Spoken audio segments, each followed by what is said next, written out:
अखिलेश का PDA formula कर गया काम। घोसी उपचुनाव में बीजेपी की हार की ये रही 5 वजह। बता दें कि घोसी से सुधाकर सिंह की जीत और दारा सिंह चौहान की हार की कई प्रमुख वजहें रही हैं, जिनमें दल बदल से लेकर अखिलेश यादव की पीडीए रणनीति का काम कर जाना भी शामिल है। वीडियो को पूरा देखें, बिल्कुल भी स्किप न करें, लाइक शेयर सब्सक्राइब करें। आगामी लोकसभा चुनाव से पहले यूपी के घोसी उपचुनाव में बीजेपी को बड़ा झटका लगा है। इंडिया और एनडीए की लड़ाई में अखिलेश यादव बीजेपी पर भारी पड़े हैं। घोसी सीट पर सपा के सुधाकर सिंह ने बीजेपी के दारा सिंह चौहान को 42,000 से ज़्यादा वोटों से बड़े मार्जिन से हरा दिया। दारा सिंह समाजवादी पार्टी सपा छोड़कर बीजेपी में शामिल हुए थे, जिनके बाद उन्हें घोसी से उपचुनाव कैंडिडेट बनाया गया था। वे यहाँ पहले सपा से विधायक थे। उपचुनाव में सपा ने सुधाकर सिंह को उतारकर जोर शोर से प्रचार किया।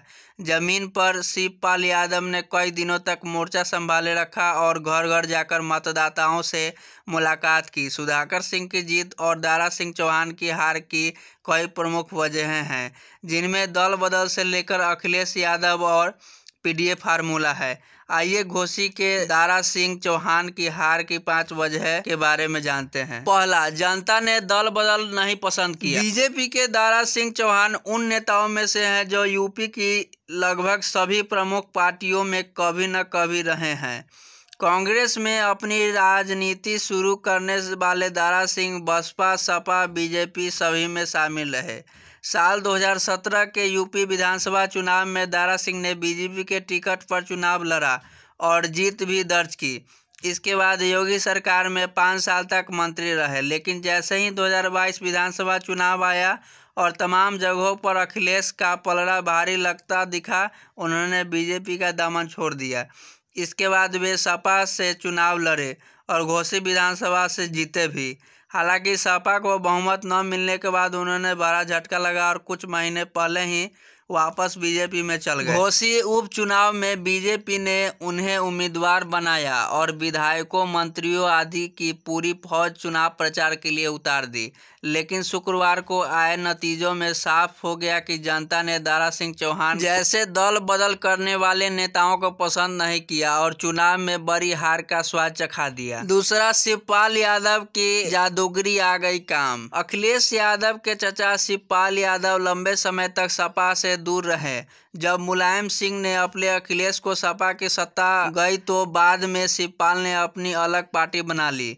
वे बीजेपी के करीब भी नजर आए और कई बार अटकलें लगी कि वे भगवा पार्टी का दामन थाम सकते हैं। हालांकि मुलायम के निधन के बाद शिवपाल फिर से अखिलेश के करीब हुए और मैनपुरी उपचुनाव में डिम्पल यादव को जीत दिलवाने में सबसे बड़ी भूमिका निभाई। अखिलेश पर हमेशा से ही आरोप लगते रहे हैं कि वे अपने पिता और चाचा की तरह जमीनी स्तर पर लड़ने वाले नेता नहीं है, जबकि मुलायम और शिवपाल ने हमेशा एसी के कमरे से नहीं बल्कि जमीन पर उतरकर राजनीति की। शिवपाल की यह जादूगरी घोसी में उस समय दिखाई दी जब उन्होंने सपा कैंडिडेट सुधाकर के लिए वही मैनपुरी वाली पुरानी रणनीति अपनाई। वे लंबे समय तक घोसी में डटे रहे और जनता से सपा को जिताने की अपील करते रहे। वे खुद कई जगह घर घर गए और कैसे पार्टी को जीत मिले इसके लिए समय समय पर रणनीति बनाते रहे।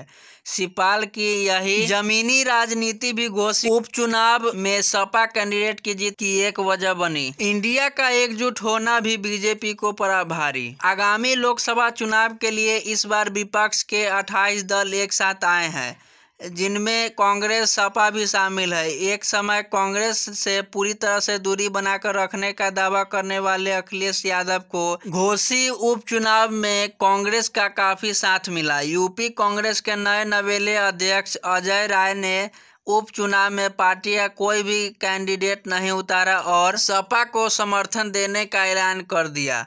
वही जब बसपा ने भी अपना उम्मीदवार नहीं खड़ा किया तो यह इंडिया बनाम एनडीए की हो गई। इस लड़ाई में इंडिया की एकजुटता बीजेपी पर भारी पड़ गई। जब आने वाले समय में भी देखने होगा कि क्या अखिलेश यादव लोकसभा में कांग्रेस के साथ गठबंधन करते हैं या फिर नहीं। इस समय सपा और आरएलडी का गठबंधन है और माना जा रहा है कि यूपी में कांग्रेस को भी साथ में लिया जा सकता है। घोसी में इंडिया के एकजुट लड़ने से हुए फायदे से इसकी संभावनाएं अब ज्यादा बढ़ गई है। मुख्तार अंसारी भी क्यों बना वजह? घोसी उपचुनाव में मुख्तार अंसारी भी सपा की जीत के लिए एक वजह माना जा रहा है। दरअसल घोसी मऊ जिले में आता है और यहाँ से काफी समय से मुख्तार परिवार का दबदबा बना रहा है। बाहुबली मुख्तार खुद मऊ क्षेत्र से 5 बार विधानसभा के सदस्य चुना चुका है। उसने साल 1996, 2002, 2015, 2012 और 2017 में लगातार 5 बार विधानसभा चुनाव जीता। हालांकि इस साल अप्रैल महीने में बीजेपी विधायक कृष्णानंद राय की हत्या में दोषी ठहराए जाने के बाद 10 साल की सजा सुनाई गई। बसपा के उपचुनाव नहीं लड़ने की वजह से पूरा मुस्लिम वोट भी एकजुट होकर सपा की ओर गया, जिससे सुधाकर सिंह को जबरदस्त फायदा हुआ। यदि बसपा यहां उपचुनाव लड़ती तो यकीनन मुस्लिम वोटों में बंटवारा होता और इसका नुकसान सपा को झेलना पड़ सकता था। काम कर गया अखिलेश का पीडीए फार्मूला, बसपा के न होने से भी फायदा। बता दे 2022 विधानसभा चुनाव में झटका खाने के बाद अखिलेश यादव नई रणनीति का काम कर रहे हैं। उन्होंने इंडिया गठबंधन से पहले ही पीडीए फार्मूले की बात करनी शुरू कर दी, जिसका फुल फॉर्म उन्होंने पिछड़ा, दलित और अल्पसंख्यक बताया। इसके लिए उन्होंने स्वामी प्रसाद मौर्य को आगे किया। उन्होंने पिछड़े और दलित वोट बैंक को साधने की भरपूर कोशिश की। हालांकि इसमें बयानों से काफ़ी विवाद भी हुआ, जिस पर बीजेपी ने जमकर घेरा।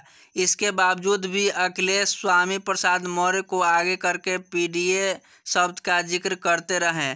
ऐसे में घोसी के नतीजों को देखकर लगता है कि इस रणनीति का अखिलेश को फायदा भी मिला। बसपा के मैदान में न उतरने से पिछड़ों और दलितों के वोटों पर सपा के सुधाकर सिंह भी सेंधमारी की। वही मुस्लिम वोट भी सपा की ओर चला गया।